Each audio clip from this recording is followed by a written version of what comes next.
Well, welcome to the very last panel of the very last day of this conference. And it was the cherry on the pie. Was that a good translation? The cream on the pie, you said. Well, I have 5 global leaders to you, and when I mentioned this to them, they said, am I a global leader at all?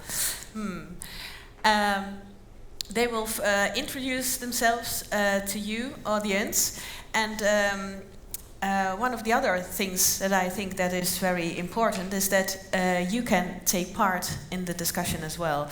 So please use the app to find some, to type in some questions, and when it's really important, you can raise your hand, and we have some catch boxes. So somebody will run over there, at you, and she will throw a catch box to you. And then it's very important to ask this question in one sentence, and not have this whole talk. You know what I mean. Okay, are we looking forward to this panel? Yeah. Okay. Well, I'll introduce you as 5 global leaders, and you will explore this coming hour how global leaders like yourselves think about your own role on an international scale. So what should a global leader do? So let's have a kind of optimistic view for the future. Let's end this conference with that. So, would you please introduce yourselves? Yeah, let's just begin at the person sitting closest to me. Can you introduce yourself in 2 sentences? Yes. My name is Robert van Gorcom. I'm working here in Wageningen as the director of Wageningen Food Safety Research. And for the Netherlands, we are involved in risk assessment of new techniques, especially genetic techniques. I'm a molecular biologist. In an old life, I worked in this field, but then with different technology. But now I moved to this field already 20 years ago. Okay, thank you. Yes. Hello, good afternoon. My name is Shawna Lemke. I'm with Bayer CropScience, and my background is scientific in food safety, toxicology, nutrition. So I worked most of my career in development, R&D on biotechnology crops. The last several years I've been more in an external affairs sustainability role, and so very interested in these kind of topics about stakeholder engagement, governance, and those sorts of things. So thank you. Thank you. I'm Delphine Thizy. My background is a bit weird. I come from the NGO background. I used to work in humanitarian aid, and now I work for a project called Target Malaria, developing gene-derived mosquitoes to reduce vector of malaria in Africa. And my role is to do stakeholder engagement, because that's what I've done before in development aid, so trying to get the voice and a participatory approach. I'm Melinda Belisle. I'm with the Bill and Melinda Gates Foundation.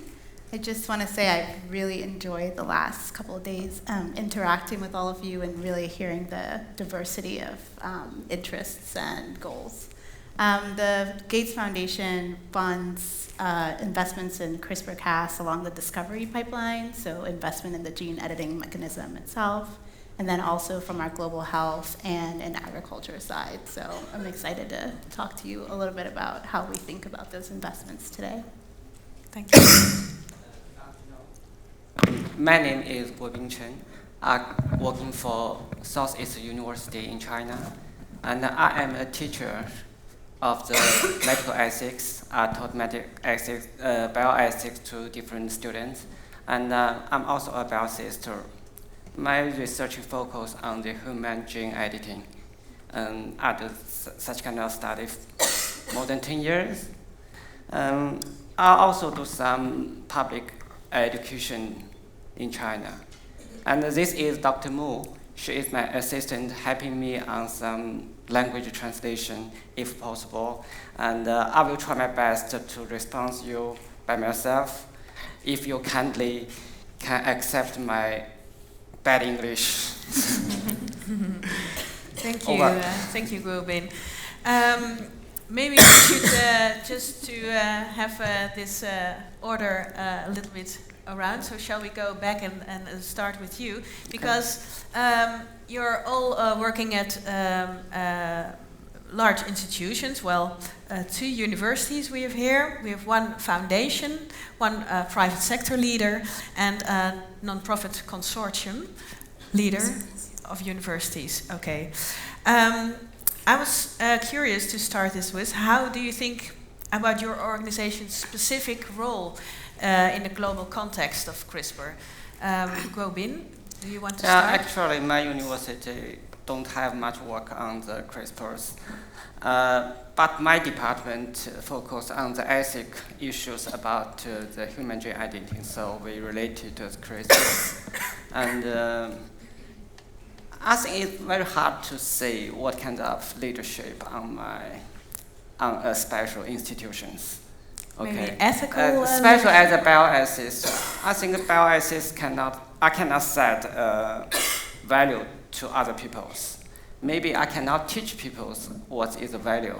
I think the bioethics work is to contribute the communication and the collaboration among the different people. Even the people who have the different position. That is my work. Okay. So, okay. Thanks. That's clear. Thank you. Yeah, shall we start? I mean, the foundation is really focused on improving the lives of the poorest people, and so we look at a range of different tools that could help achieve that outcome. And we also look at areas where we have a specific value add. So, there are multiple donors, mostly governments, working in different spaces in agriculture and health. So the foundation really thinks about where we could add specific value. And one of those areas is in advanced technology. And so in that way, we are invested in CRISPR as just another tool in the toolbox to help smallholder farmers and the poorest lift themselves out of poverty. Yeah, thank you. Clear. Same question. Delphine, yeah. I'm going to try to stop coughing. So I'm going to reframe it, I think, for us, because our project started about 14 years ago. So we started working on gene-drive mosquitoes before CRISPR existed. So I think target malaria doesn't really see itself as a CRISPR actor, but more working on gene drive, and at the moment using CRISPR. Maybe tomorrow we'll use something else. We used to use other platforms before. And our role in this, we are trying to develop something responsibly in consultation, but also just back to one of the discussion there about the collaboration, what's best in collaboration. So we are a collaboration of 14 institutions. 4 of them are African institutions. So we feel that our role is to co-develop this technology with those institutions. I don't know where my colleague is, but I have a colleague here from a Ugandan partner. Where are you? Where is he? Emma? A colleague is waving. Delphine? Oh, there. Yes. Is there a spot? So we see ourselves in this idea of co-developing with partners, bringing new capacity in Africa, but also co-developing with partners and with stakeholders. So we hope that even if this project doesn't work, we will have contributed to the discussion for the other products. Okay, thank you. Clear. Yeah. So Bayer CropScience is an industry leader in crop agriculture.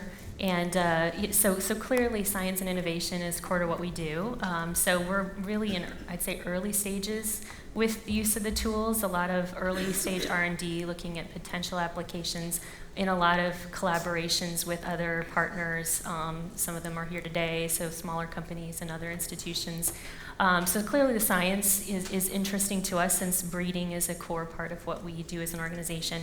I think the other main role that we see ourselves playing was kind of alluded to in some of these earlier questions, right? We do definitely want to be part of a coalition of the seed sector that works to make this come to fruition for a variety of actors. And so we're in a lot of coalitions with our seed sector industry partners looking at how do you advance the societal conversation, what does transparency mean, how we've worked together to launch a couple of different websites and social media kind of campaigns, because we really want to be sure that the policy and overall societal environment is something that sets the stage for all, really. So that's okay. Good. You were saying there were some people you collaborated with here in the audience. Yeah. So I saw Pairwise is in the audience somewhere. Yeah. Are you still here? Yeah. Who is collaborating with Bayer? Hands, please. 2, 3. There must be more. Yeah, over there. Over there. Why is there not any light? I hardly can see you. Okay, our Dutch person here. What is your role in this CRISPR You know debate? why there are no lights? It's because they wanted to have the people more close to here. But some of us like to hide. Yeah, that's the thing with scientists, isn't it? Yes. Yeah. I'm really tempted to ask, technology, I love you. Yes. And over there? Okay. Yes. Well, I'm working in a very broad organization. The host here, the local host, Wageningen University and Research, and we are doing both the fundamental research where part of the technology comes from. John van der Oost is working here at our university. But if we use it in animal sciences, in plant sciences, of course, but all different other options also. But the role of my own institute is more to do, by one side, the risk assessment and to do research on, more in broader sense, which are potential hazards and benefits, but especially the hazards of new technology. And we also do detection type of work, but we are mainly serving the government as a statutory task unit here in the Netherlands. Okay. And we also have several European roles. For example, I forgot to mention in the introduction that I've been the board of the European Food Safety Authority for 4 years. Okay, yeah, that was the question that's related to your presentation here from the EU. Yeah. Yes. Well, the CRISPR technologies don't necessarily recognize organizational or national borders, because gene editing applications are being developed at different paces. So I was wondering, do we already have some kind of international governance structure in place that's adequate? So shall I repeat the question? Do we have an international governance structure that's already functioning pretty well? You are shaking your head, Melinda. Well, I would say the UN Convention on Biological Diversity and the Cartagena Protocol would probably be the closest thing that we have to that. But functioning is maybe not the right word. No? Can you elaborate a little bit on that? I mean, it's a negotiation, but I mean, each country, or most countries, have their own laws on their books, and they come to that discussion knowing what they have written down and what they're beholden to and what their society wants and what reflects their values. And so that can sometimes be in direct competition with what another country believes or holds to be close.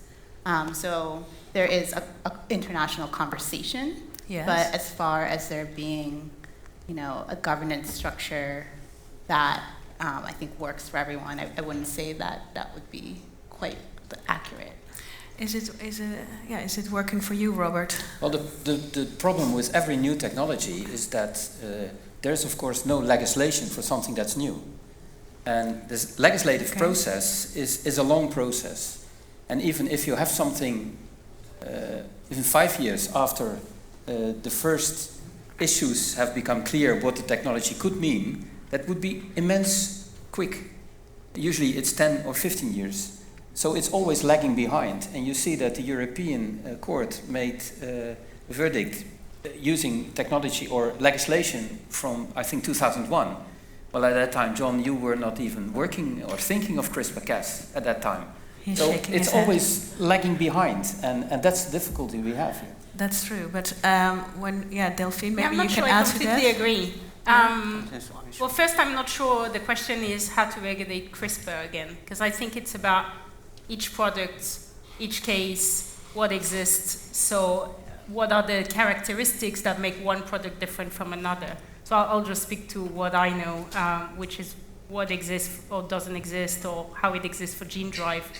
And gene drive is naturally occurring, so it has been around for a long time, but there was no thinking about the ability of it being harnessed by scientists and then potentially being released. So when we developed things in the lab, it started raising question, how is that going to be regulated? And that's where the existing framework, which can be improved, but at least exists, provides a place for people to discuss and guidance, is the CBD, the Convention on Biodiversity, and the Cartagena Protocol, which allows countries to collaborate with each other, agree on what can or cannot cross a border.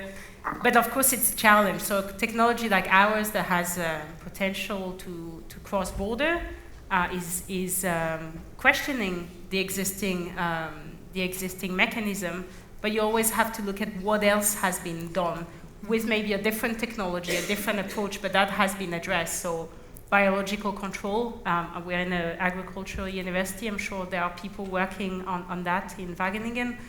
It's not new, it's been done for decades, and it's been done across countries. In the EU we have a mechanism, in North America they have. So we can learn from this to improve the current systems. But the idea that you have a new technology and you're starting from scratch for governance, I think is nonsense, because otherwise we would have to create new laws every time a scientist develops in the lab. You have to look at what's there, how you can improve, what dialogue, but I wouldn't reinvent the wheel every time you create something. Yeah, but Shawna, do you agree that this governmental structure already exists on an international level, and it is not working well enough yet? Well, I guess I would start with defining the term governance, right? So that I think it's a big term and it means a lot of different things. We've been really active through the World Economic Forum on this topic. They've looked at bioinnovation in general. I think gene editing is one of the latest tools, but they're trying to look at it in kind of a broader frame. And so governance, in the way that they talk about it, really are these kind of hard governance things, which I think are regulation and policy, which I would say, at least in the plant breeding sector, the ECJ thing aside, I think if you look like in the US and in other areas, there is an existing frame around breeding that, so I think the regulatory frameworks are there. We're still in a lot of discussion, though, about exactly how that will materialize in the final execution of it. But really, I think the bigger question we're facing are these soft governance topics, which are beyond the assurance of safety. What are the societal questions? These questions about value sharing, about environmental benefit, et cetera, and are there mechanisms to review that, or how would you communicate that? I think those are some of the topics that are emerging, and they're, figuring out a mechanism to do that is still in early stages. Yeah, and this is a beautiful way of saying it. Soft, you need soft. What did you say? Soft governance. Soft governance, and that's a beautiful bridge to Guobin, because you are also working on exactly this soft governance. Yeah, when it comes to my field, that means the human gene editing.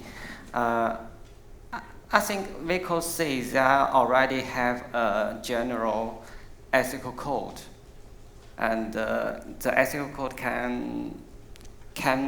could be a consensus.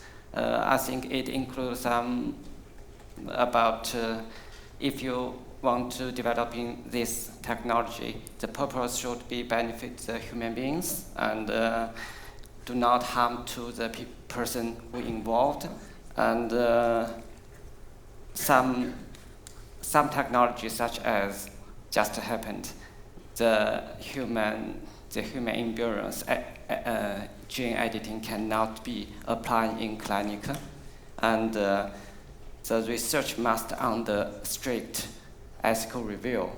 That is, I think that is a global agreement of the ethical code. Where is this agreement? But the problem is the regulation, the ability and the quality of the regulation is very different from countries to countries. So things happened. You're saying there is an international code already in place. Where can we read it if we want to? Is it? Yeah, I think there's some international files about the ethical code about the human gene research. So I think I'm sorry, I forgot the name. But I really wonder, I mean, just being here in this meeting, I can tell like the ultimate goals of using any kind of gene editing tool for those that live in the EU is very different, right? So the conversations I've had here are around sustainability and climate change and nitrogen use efficiency. Mm-hmm. And in the US, like, we don't really talk about climate change, right? So we have very different conversations. Yeah, what is that? So if you want to bring the consumers on board there, then the conversation is about, can you make my grapefruit pink? And is this more nutritious for my children? Or it's a different conversation you're having. And it's the same thing in Africa. Again, a different set of values, a different set of conversations, a different set of needs. Yeah. And so when you think about this global governance structure, how do you then apply that across all these different geographies that have really different end goals? And I think that's, extremely difficult and maybe unnecessary. Maybe there is not a need for one global structure. That's what we conclude from the panel. Yeah, I think the governance structure we have is to agree on the parts that are common, but I mean, it was very strong at the Convention on Biodiversity last October that countries wanted and continents were saying, we want to be able to take our decision about this technology, to say yes or to say no. But it was the same whether people wanted the technology or didn't want it. So we had very, very strongly Africa at the convention saying, we don't want a moratorium on gene-drive research because we have malaria, we have other issues that it might be able to help us with. But we also heard a country like Bolivia saying, no, we don't want it. And I think it's fine. It is down to this country, these people, the people they elect. But you can't have one country who's concerned stopping other countries to do it. And I think that's a bit where the global governance, the risk of it is if you say, oh, one country is concerned, so we won't do any of it. And in our case, we work on a mosquito that only exists in Africa. So why should Europeans, Americans, with all respect, have anything to say about it? If it's not, or do we? And that's a global question. But it's a question for Africans because we've heard this in the last days. Why should it be done elsewhere? I think it's a very important question that the countries who are to benefit or to be affected in a negative way should decide. Yeah. And do you agree with that, Robert? Because you were... Yeah, only partly. I agree with the fact that the steering wheel should be used by the countries that are also going to benefit from that direction they're taking. But that stops when it gets cross-border issues.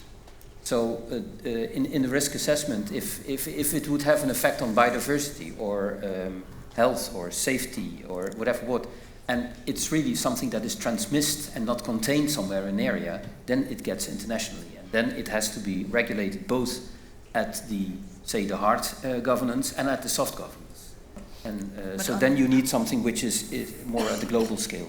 But maybe you need another or what's international? Because it could be that it has to be happening amongst the countries. So for example, in Africa, there are discussions in the sub-region at the African Union level about things like gene drive.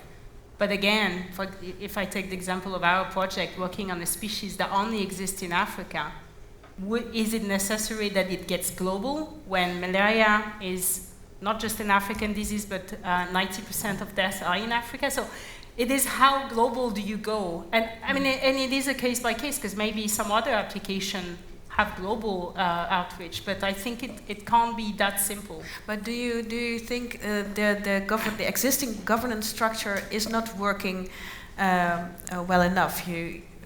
Because it is too global, I hear you say, or well, not? The current governance structure is just, I mean, at the moment, the way it works is an individual country will still make their decision. Okay. And then they will have to inform if there's any possibility of transboundary movement through the Cartagena Protocol. So it's not saying at the moment the Convention of Biodiversity doesn't say every application has to go to every country in the planet that is a signatory of the convention, which would, by the way, exclude the US. Yeah, we're not party to that convention. I don't think Brazil is either, right? Or, no, sorry. You're literally the Argentina? only country. Yeah. Oh, okay. Sorry? The US is literally, I think, the only non-signatories to the Convention on Biodiversity. But I think it's where this question go. And at the moment, the convention, objective of the convention are not related to gene editing or GMO. They are related to biodiversity and the sustainable use of biodiversity, ecosystem use by people who need to use it.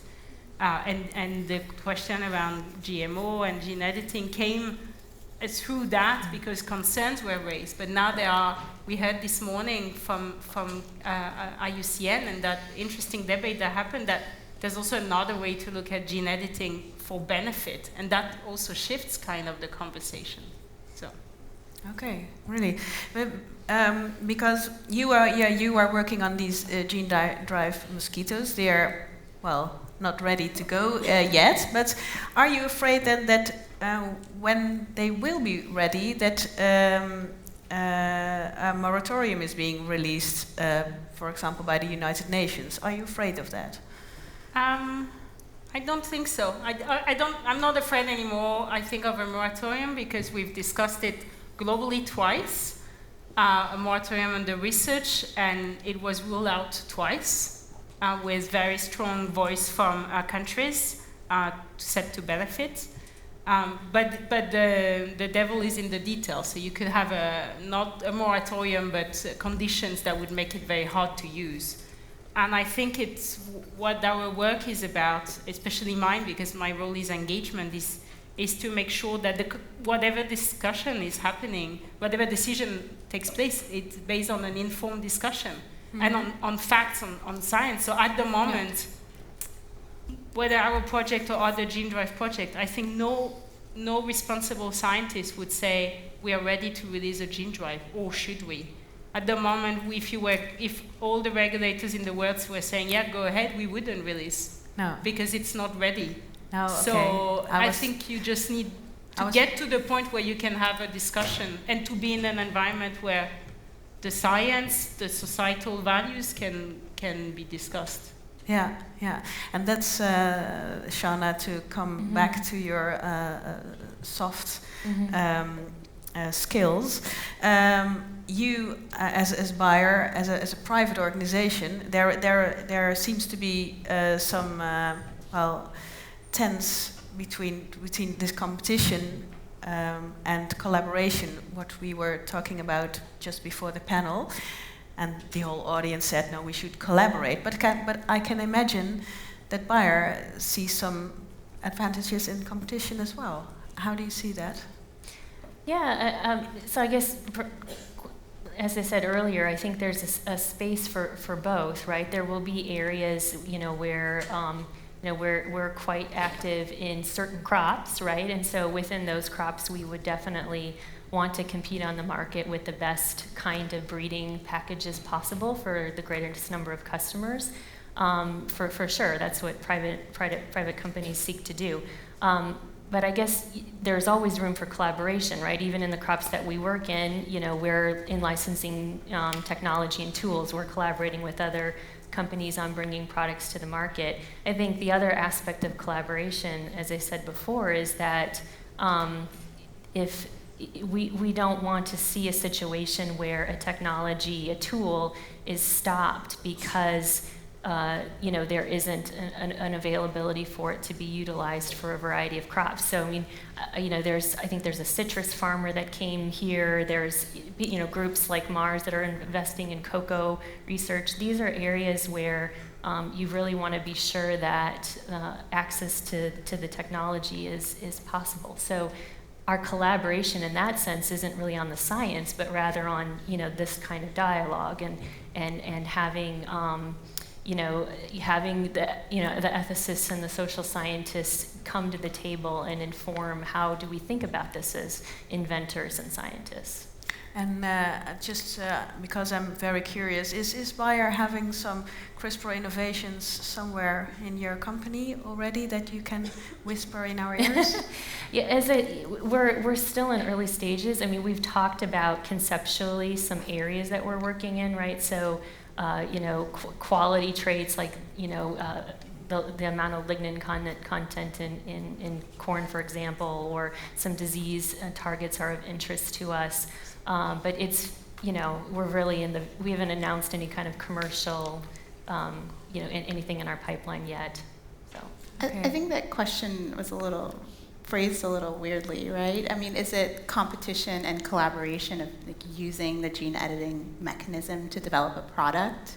Because if so, I think things already are skewing heavily towards the collaboration side. I think scientists are generally working together to develop new products and tools, like different consortia. But I think what we're really trying to say there is commercialization or commodification instead of competition. So the question is, are these products going to eventually move into the market? And if they do, how do they do that, and who gets to benefit from them, and where are they, and how high is the price? And I think that's kind of what we see the audience reacting to there is, we want this to be more open, we want more people to have access to it, and we want it to be at a fair price instead of overly commodified and commercialized to the point where, there is no access or it's centralized to, a handful of companies or traits. True. Yeah, that was the idea. Yeah. Okay. But yeah. But collaboration maybe also should be seen with the people who are going to use it or who are going to buy or who are in urgent need of new things. One of the changes that we have seen over the past years is that if new technology develops, and certainly several years ago, it started to become public when a new product came at the market.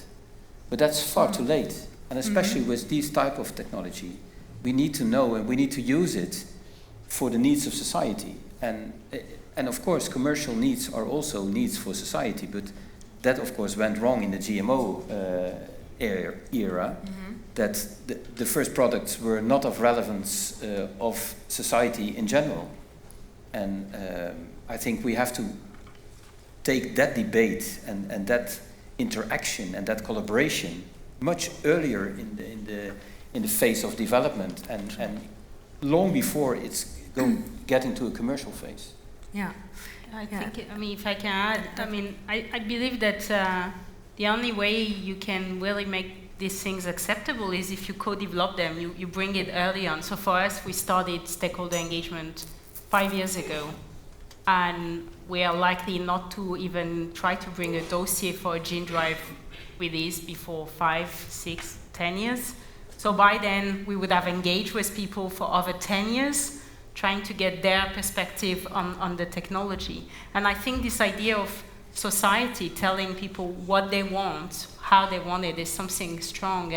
And in the IUCN report on synthetic biology, of which I'm an author, so I keep quoting it, but there was this reflection from the conservation community saying synthetic biology is happening, but at the moment conservationists are not guiding it. They're not saying, okay, this is the species that we really need to protect, and can synthetic biology develop something for it, right? Rather than trying to be on the back foot and being like, oh, what do we do with this new product? So I agree. I think the collaboration is also with society and the values of society. And I don't know, maybe for public health is maybe a bit the same.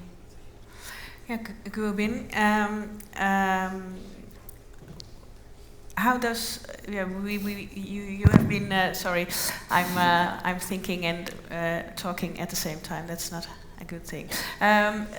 China is farther along than other nations when it comes to human applications of gene editing, and of course there's been a lot of news surrounding the case of the twins.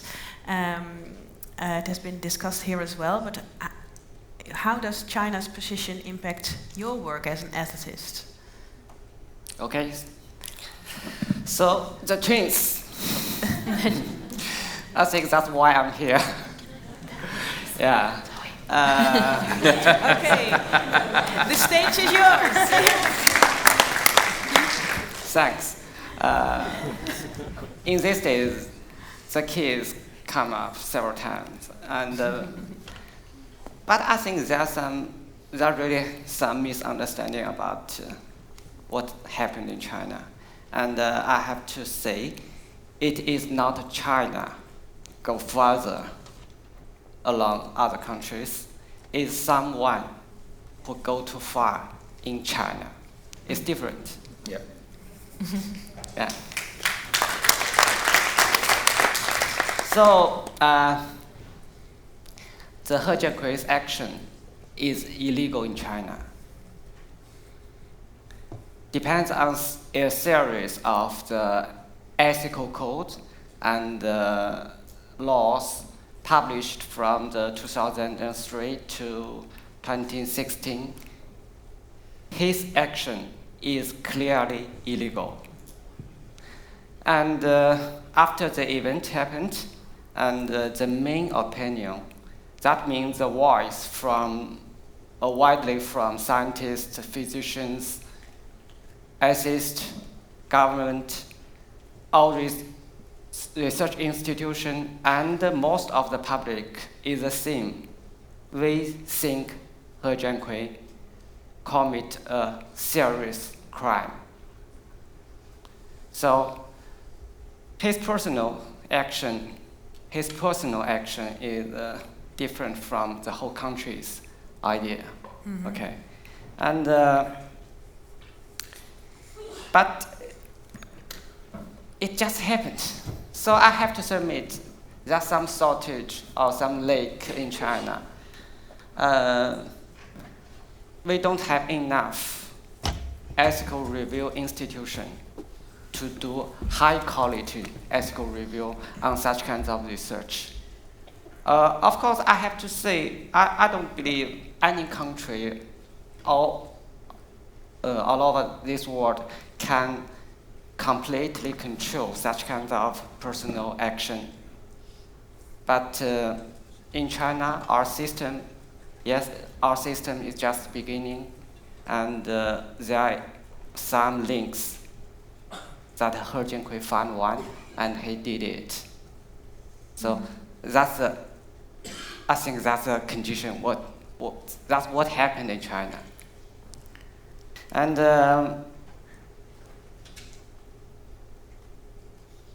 as a bioethicist, a few minutes before I said, I think my work is most on the contribution to the communication and the collaboration among different people all over the country. But I think maybe in China we need to do more, because actually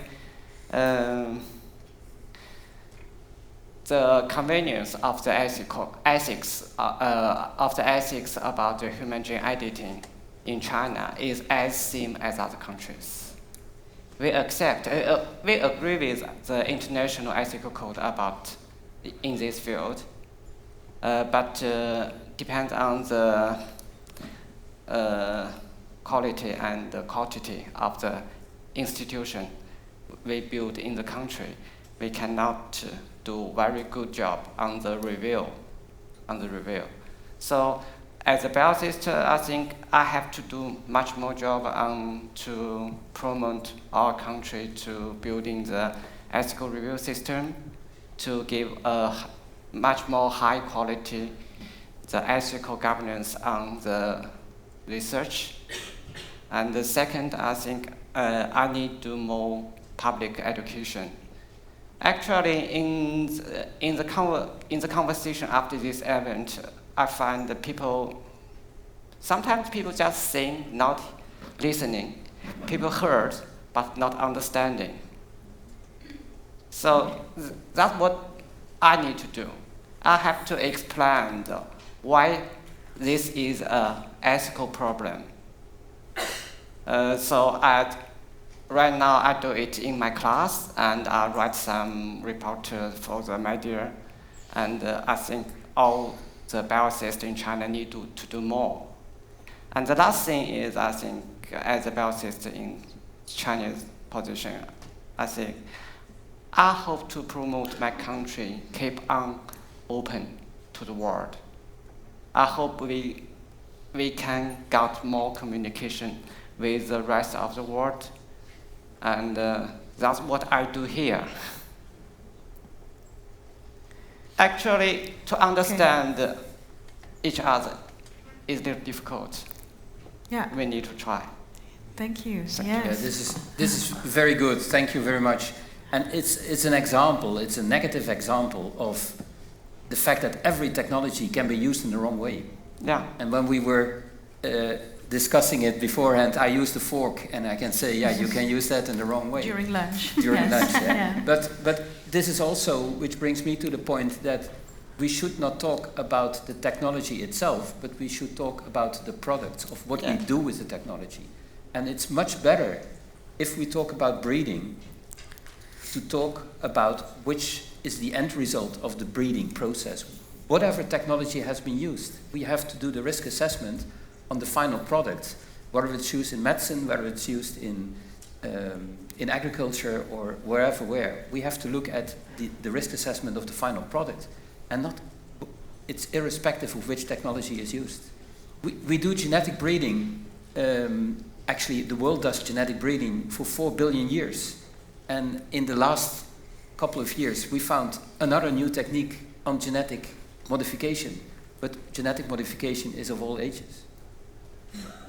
But educating the public, like Guobin does in his own country, is this also the task of other public leaders, like private companies or the Bill and Melinda Gates Foundation? Should we work better on educating the public in some way?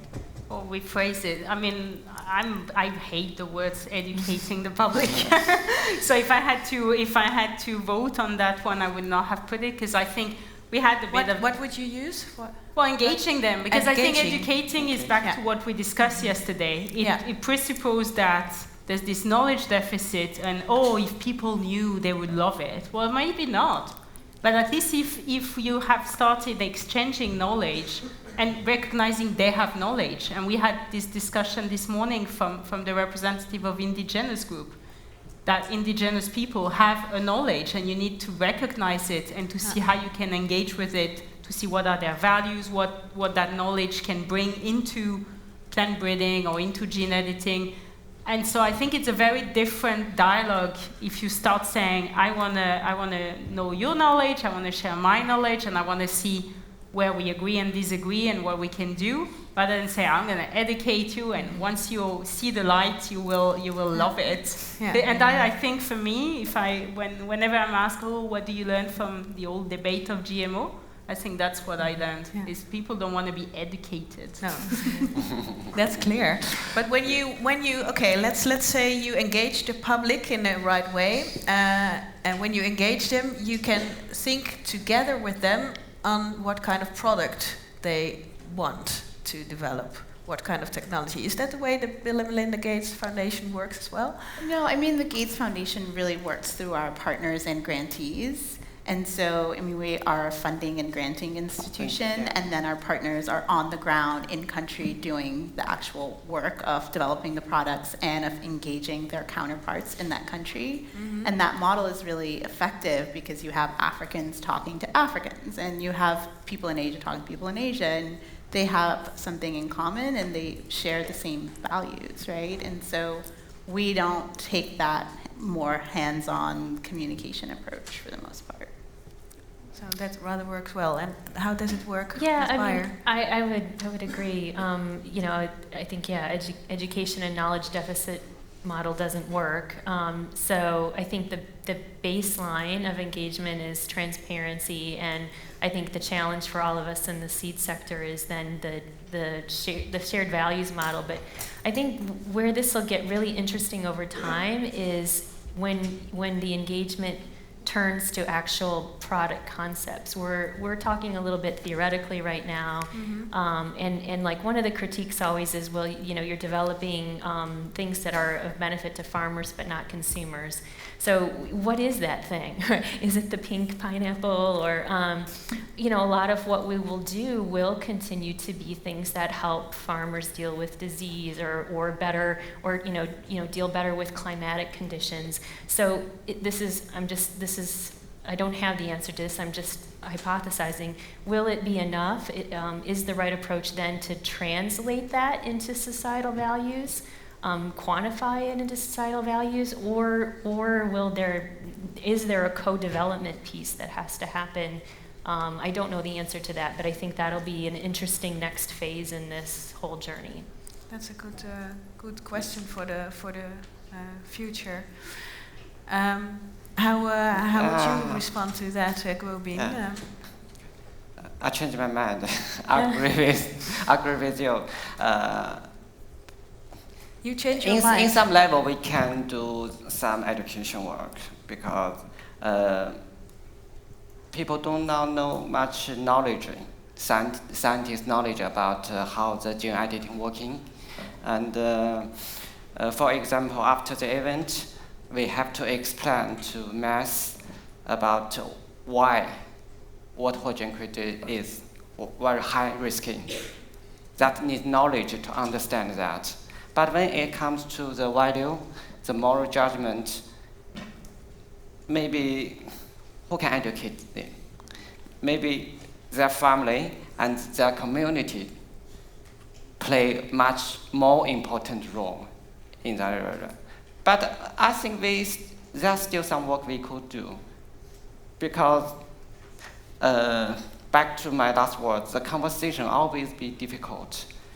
We need to find a good way to make people could understand each other. Mm-hmm. I almost wonder if the average consumer, cares. Sorry? I said I almost wonder if the average consumer really cares to know about this. So you think of, you know, a regular person going into the grocery store. Do they really care to learn all about gene editing and how it works and why it's good for them? I mean, maybe they don't. It's depending on the product. Yeah. I mean, all our laundry powders have all GMO enzymes in it. Mm-hmm. Yeah. And we are very happy that there are now new enzymes or new medicines made by GMO technology. Because these are things where or we don't care with the laundry powder, or we really need this new technology because you're ill, you want to have a cure. That's maybe not a question we should ask ourselves in here, but there's one question I really wanted to ask you, Melinda. How should we make sure that everybody in the world benefits? Yeah. So not that everybody in the world has the right knowledge, but how do we take care of that as global leaders? I think on one hand, I think that kind of underlies a lot of the discussion that we've been having over the last few days, and it comes in a variety of forms. So, you know, how do we make sure, you know, intellectual property is spread out? How do we make sure it's not just in the hands of a few large companies? And I think what we're all saying is we want to see this equitably distributed throughout society so a variety of people can benefit on the back end, but then also that we can see a variety of products being developed and a variety of different product developers reaping the benefits of having developed that product, right? And so the question is, how do we kind of level that playing field? And in my mind, the answer is lower the regulatory bar. Okay. And so I recently saw some data from Argentina. So they have a more progressive policy towards gene editing, where if it's not transgenic, they don't regulate the product. And they also, I'm pretty sure, have not even been posting what has been approved on their website. So they just say, if you're not transgenic, you're like any other conventional product, go forth and prosper. And the data is quite shocking. You see a complete shift of the types of organizations and institutions submitting products. So you get a wide range from university researchers, small, medium-sized companies. The share of applications from multinationals shrinks from like 90% to like 18%. And we see a much wider diversity of crops and of different applications being submitted. And so there you can see a thriving sector of innovation happening because the regulatory barrier has been lowered significantly. And so that tells us it's not really, about IP necessarily. It's more about not making it so expensive and so challenging that only a handful of companies can get through it. And it's really sad because I think people created that environment hoping to just completely shut these products out and to kind of shut down large multinationals, and it really had the opposite effect of them being kind of the only ones left that could get through this process, albeit much more slowly than even they wish they could get through it. Wow. Can I disagree with just 2% of what you said? Sorry? I just want to disagree with one small thing. I like everything she said, but one thing, and that is I think what you're saying is relative to the GMO framework to lower the bar, but I think it's really important in all the stakeholder engagement I've done, and as a food safety person, I think we have to be clear to people that there is a requirement that our food is safe, that our seed are safe, and I would hate for people to get the impression that we're somehow off the hook for that, but otherwise, completely agree. Just if I can on that one, I think it's also about which scientists start to benefit. And I was saying earlier was when I asked the question this morning and Adam said, oh yeah, it's a really diverse group here. And I was like, well, you must be talking about gender because I'm sorry, but we're not a diverse group. And we're not very representative. And I think in this who's to benefit is also the question of who is developing and who are the scientists. And so how do we empower scientists and researchers from lower income country to develop, and from this country to pioneer? And I have to say, I mean, it's really not politically correct, but we have whenever we talk about our project, we have voices that say, why don't you test it in Europe? And we're like, well, first, because these mosquitoes aren't in Europe. Second, because there's no malaria in Europe. And third is, why not in Africa? Why would Africa not be able to pioneer something? And then you get the, oh, but they're not capable. And we're like, well, no one has ever regulated gene drive. No one. So why would Africa be less capable? And it's, for me, it's a very strong, I mean, the people who say that, I know they have best intention in their mind and they believe that they do that to protect Africans. But I mean, why would Africans need to be protected? They have governments, they have institutions and regulators, and so I think it's also about, letting these people, if they want it, if they want to regulate it, and if there's something that goes wrong, it's their people who take their decision, the same way as we make mistakes. Yeah. So I think there's something about access for scientists. Yeah, if we look at the second question that's coming up from the public, it's also about regulation, and it's. I was just wondering if you agree or disagree with that, Delphine. Do we need to regulate gene editing and GMOs in general, considering there is already underlying regulation? I know that for us, for gene drive, a lot of what we're discussing with regulators is the fact that you can use what exists. So COGEM in the Netherlands is, I don't exactly know what the acronym stands for. You probably know better. But it's what they recently wrote a report saying, we think we have the existing regulation could look at gene drive.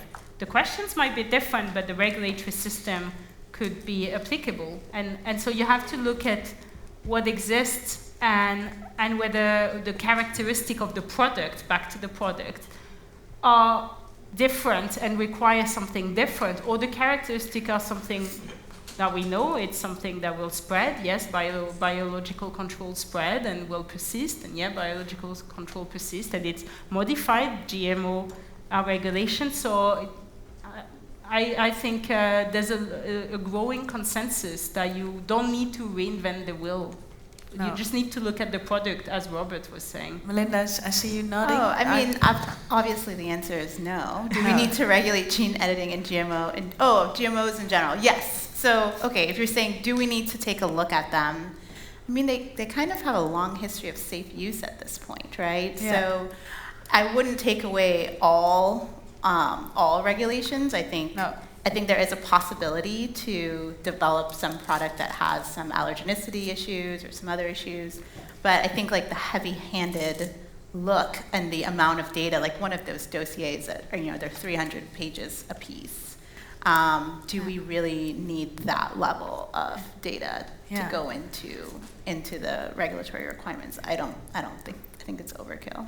Yeah, because then you don't make it any more accessible at all. It's not accessible, no. No, and maybe in traditional breeding there are more dangerous products being made than in this type of technology. We yesterday heard a story about a tomato which came from the Andes to get a certain resistance. Well, that's a kind of bringing in all new genetic material in the plant. That's much more than a simple CRISPR-Cas mutation. So look at what the product comes from and assess that new product, irrespective of what technology has been used. I think that's much better.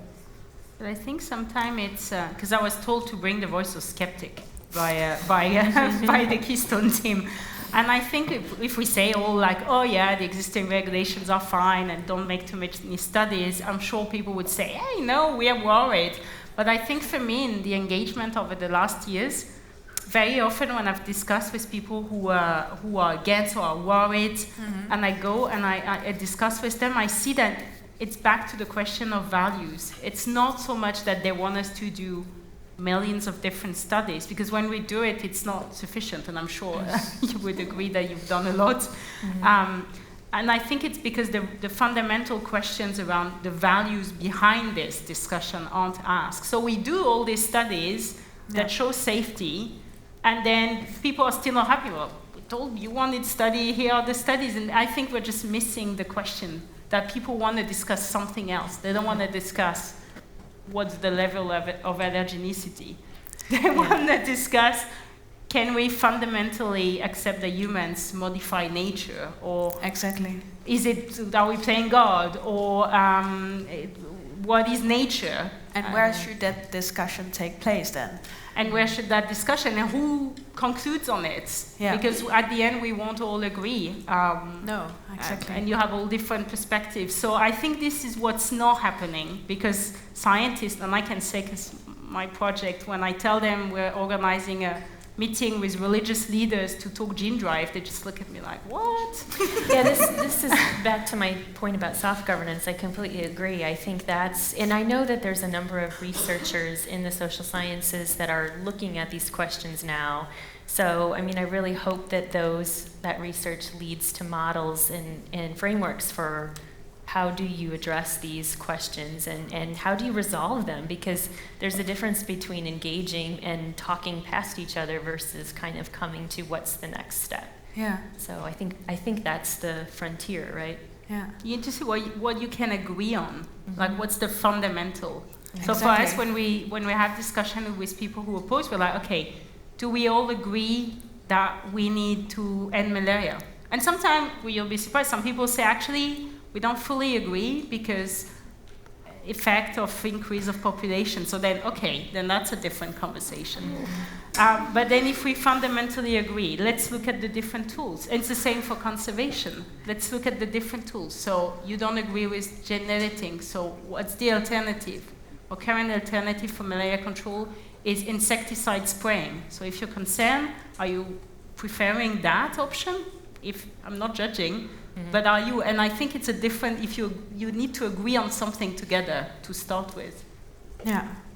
So, and maybe we should jump in the first question and change the subject a little bit because it's so popular. Guobin, did you read the question? people are really interested in understanding how Chinese values around bioethics are different from the Western values. Can you elaborate on that? Yeah, I love to do that. Okay. Actually, I have to say there is no a single Chinese value. Chinese people is different from each other, and actually, my idea about the bioethics is much more different from my colleagues. And I also believe there is no single Western value here. So, when we come back to the very narrow field about the human gene editing, I think there are also some similar value among us, such as when we want to promote a technology, the technology should be focused on the human's benefit. Okay? Could you agree with me? Okay, who agrees? We cannot. Are you still awake? No, okay. Don't need it. And the research and the application of the technology should not do harm to the person. Okay?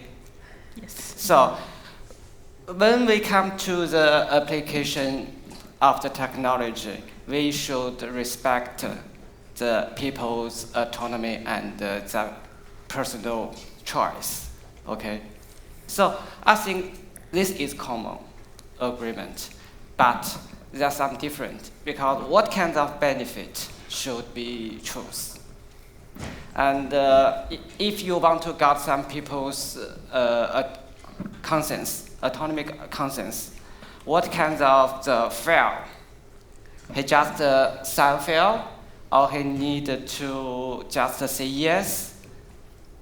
In the different countries, there are different way people to handle this. So, I had worked with some American ethicists for several years. So I would say, yes, the world is different, but we live together. So maybe we cannot get agreement on every level, but I believe we always can find a way to live together. Thanks. Beautifully said. Good moment to go to the audience questions. So if you now want to throw catch boxes and that's a good one. yeah. That's a good one, Good because idea. I didn't see anyone raise his hand, but now I see one over there. Yes. Hi. I have a question about hard governance. Do you think that access to CRISPR technology for a particular country can be decoupled from access to the global market? And who are you asking this question to? A specific person? To the panel? Can you say it again? Unsafe countries versus developing countries. So, if I understood you well, you were having a question about governance. Yeah. If you think that if a country having access to CRISPR technology can be decoupled from that country having access to the global market. In other words, if a country chooses to develop a CRISPR product, would that country have access to the global market? Oh, okay. Oh. So, I mean, I think that is wrapped up in global trade, right? And so, if you think, at least for Africa, the EU is a major market. And so, they might want to use the technology and might be very open to it and really want it, but then it's going to crash their market to the EU. And so, that puts them in a really tough spot and really tough decision to make. So, I'm not sure how you decouple global trade routes. I'm not sure if that's possible at the moment. That's a good question, though. But maybe we see an answer in the future. Do you want anything, or shall we throw the box again to someone who has a question? You have not fallen asleep, have you? There's one up there. I think they're ready to Do you have any global questions to global leaders yeah, about how the world should change? Didn't I see? Who is raising? Yeah, over there. So I have a question for the panel. How do you see, say for example, we edit plants, but we do not actually edit, like say for example, products that come from plants, like say make them better in terms of survivability, but we do not edit any, say downstream products that we are getting from them. So what should be the rules to differentiate that? Or do we have any framework to differentiate that right now? What do you mean, products that come from plants? Could you say a little bit more about that? Say, for example, say chemical molecules that are derived from plants, or improving the yield of these chemical molecules from plant, but without actually making any changes in those chemical molecules, but just the survivability of the plants. So you're talking about, like, let's say an oil that you could extract from a gene-edited plant. I think that raises like a really interesting gray area, and I'm curious to see how the EU actually deals with this, because this is already happening. So in the US, there's a gene-edited soybean that has already been planted. I'm not sure if they're already crushing.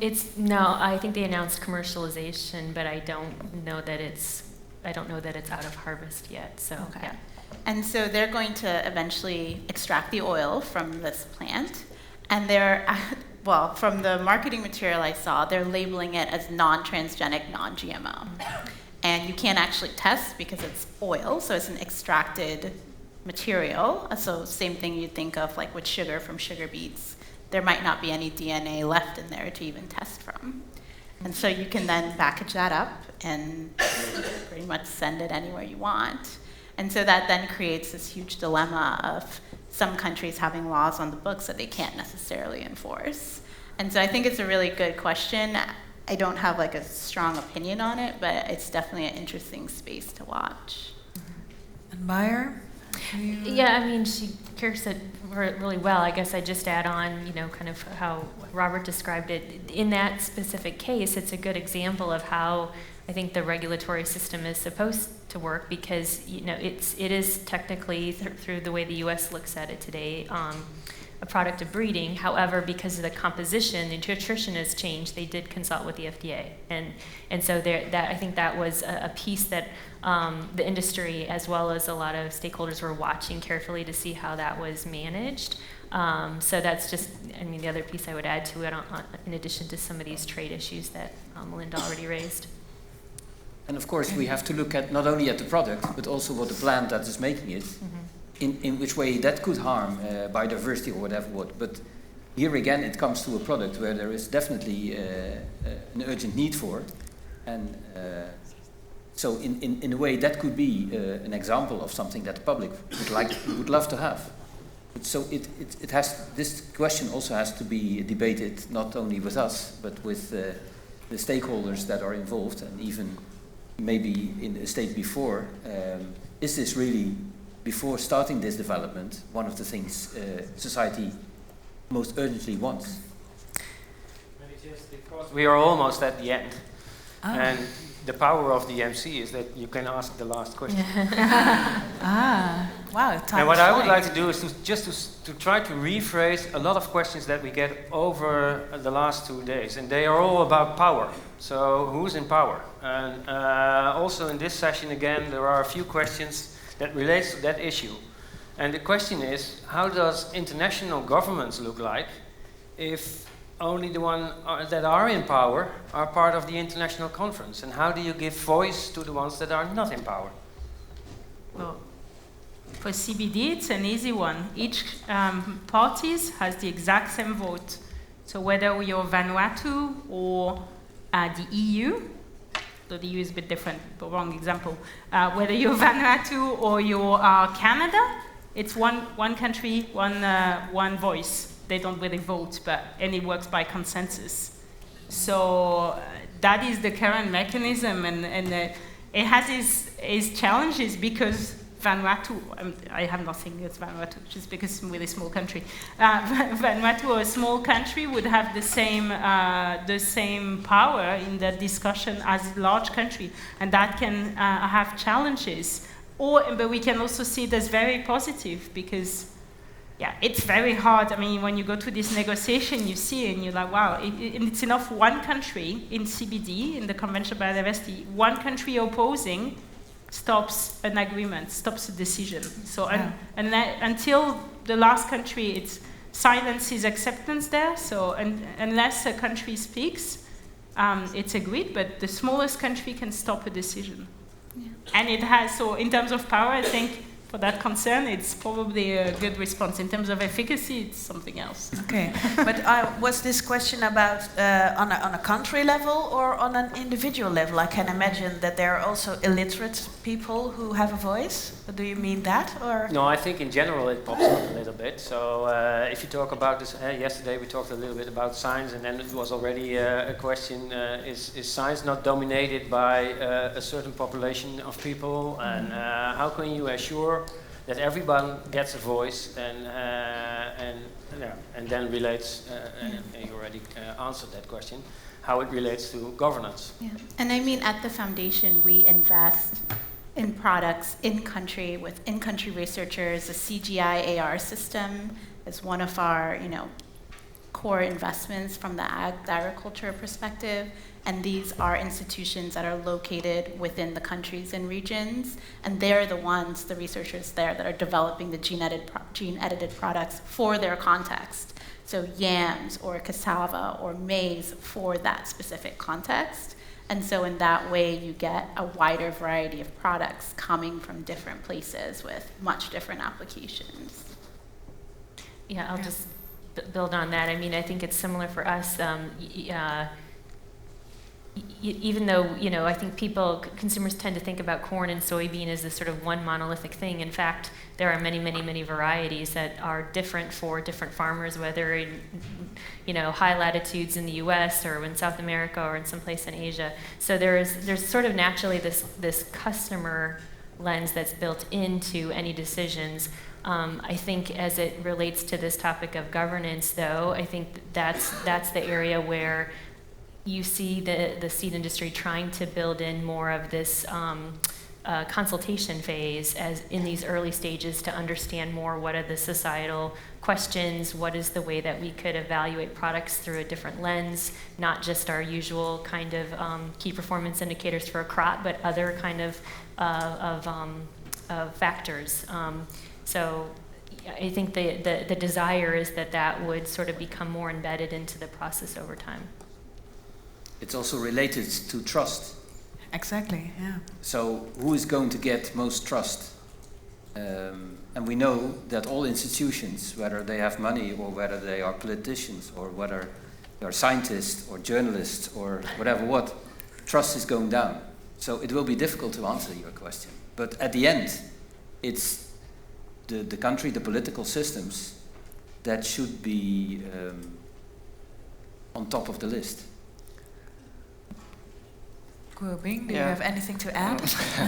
As an ethicist, I like to go back to some much more fundamental level to talk about that. I think maybe we are too hurried, too fast. And before we can consider about a global governance, we maybe need to consider about how to promote a real and effective global communication. I always see people talking, people listening, but people didn't understand each other. We have to find an effective way to make people can understand each other.